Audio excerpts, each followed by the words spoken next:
Labdien, dāmas un kungi! Šodienas raidījumā Attīstības kods runāsim par vērtībām, kas vēl joprojām ir svarīgas Latvijas pilsoņu pašapziņas un labklājības stiprināšanai.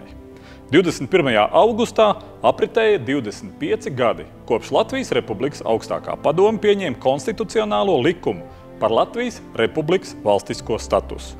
Ar šo likumu tika atjaunota 1922. gada Satversme, ar tajā ietvertajām rietumu demokrātiskas un tiesiskas valsts vērtībām. Ar kādām sajūtām šo gadadienu sagaidīja Latvijas pašvaldības un Latvijas uzņēmēji mūsu raidījuma turpinājumā.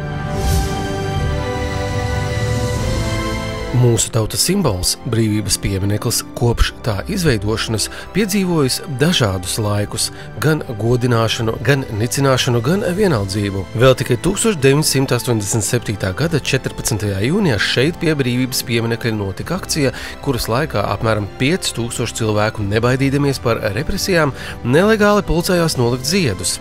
Padomju vara vēl mēģināja glābt, ko var. 3 gadus vēlāk tika pieņemta neatkarības deklarācija un vēl pēc gada konstitucionālais likums par Latvijas Republikas valstisko statusu. Dzīvojot tajā sociālismā, mēs visu laiku tiecāmies, vispār, cik es pazinu cilvēkus un arī pats, mēs visu laiku tiecāmies pie kaut kādas pēc neatkarības, pēc tā, teiksim, pēc brīvās Latvijas, mūsu elka, kā toreiz bija Ulmans un brīvās Čakste, brīvās Latvijas šie simboli, un Lats kā tāds toreiz, teiksim, kad šīs neatkarības atjaunošanas diena pienāca. Protams, ka mēs visi līksmojām, bijām ļoti priecīgi. Šīs brīvības alkas jau vienmēr zemapziņā, es domāju, kad visiem sēdēja, un es domāju, ka kad tas beidzot piepildījās, mēs visi viņu sagaidījām ar tādu lielu pacelātību, lielu prieku. Tagad jau 25 gadus mēs esam brīvi, un ziedu nolikšana pie brīvības pieminekļa ir visu to godināšana, kas cīnījušies par Latvijas neatkarību. Ir pagājis ceturdaļgadsimts kopš neatkarības atgūšanas, laiks, kas ir ilgāks par iepriekšējās neatkarīgās valsts pastāvēšanu, kā piedzīvoto un paveikto vērtē pašvaldībās un uzņēmēju vidē. Kas ir iegūts? Iegūts ir ārkārtīgi daudz, kas to jau katrs redz.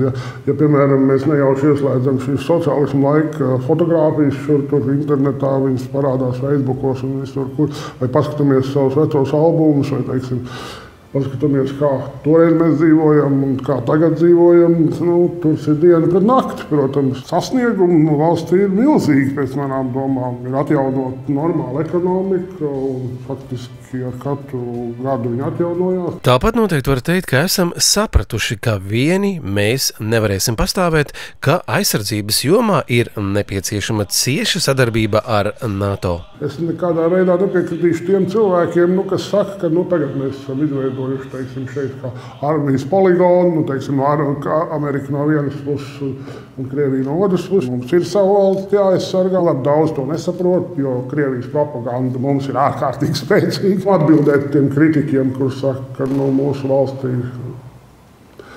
ir slikti un mums ir grūti dzīvot, es nekādīgi nevaru piekrist. Jo ir ļoti daudz valstis pasaulē, kurās ir daudz reizes sliktāk nekā Latvijā. Un tas nav tukšs mierinājums. Mēs tiešām varam būt priecīgi par to, kas mums ir. Bet, protams, tās nedrīkst traucēt tiekties uz izmaiņām, vienas vai otras jomas uzlabošanu. Mums ir tik daudz dažādu organizāciju, kas traucē attīstīt tieši ražošanu, kad, teiksim, ekonomika jau bez tā nevar attīstīties. Tā tirzniecība, teiksim, pirkšu pārdošana, nekas nenotiek. Mums ir tie saucamie teritorijas plānojumi. Nekāda likuma mums nav pieņemta, lai, teiksim, kaut kādā veidā neļautu uzcelt rūpnīcas vai ražošanas objektus. Tur ir tāda saskaņojuma vajadzīga, ka normāls cilvēks, kuram ir nauda šai valstī, pat negrib lāgā to darīt. Mēs zinām, kāda sasnieguma mums bija 40. gadā. Un tiešām man bija patiesa lepnums un arī cerības mums bija tādas, kad mēs arī spēsim to izdarīt. Jo tomēr, ja skatāmies vēsturē, brīvvalsts radās pēc kara, kad viss bija izpostīts, 25 gadus atpakaļ, nebija kara. Ir jābūt gribai tiem cilvēkiem, kas tomēr vada, viņiem ir jābūt gribai izmainīt un iet uz priekšu pareizā virzienā. Es domāju, ka piemēri pasaulē ir ļoti daudz. Nevajag izdomāt varbūt divriteni no jauna, vajag paņemt labākos piemērus no pasaules. Sižeta nobeigumā abu kungu nedaudz ar humoru, kā jau tas pienākas kārtīgam latvietim, novēlējumi svētkos. Priecājos sveikt visus Latvijas iedzīvotājus šajos svētkos un, protams, novēlu visiem to, ko visiem visvairāk vajag. Naudu, brīvību un veselību.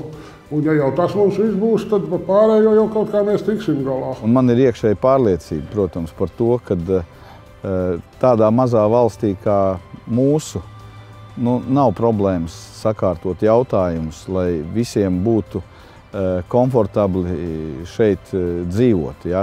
Arī tiem, kas ir aizbraukuši. Es domāju, ka mēs varam. Vajag tikai gribēt.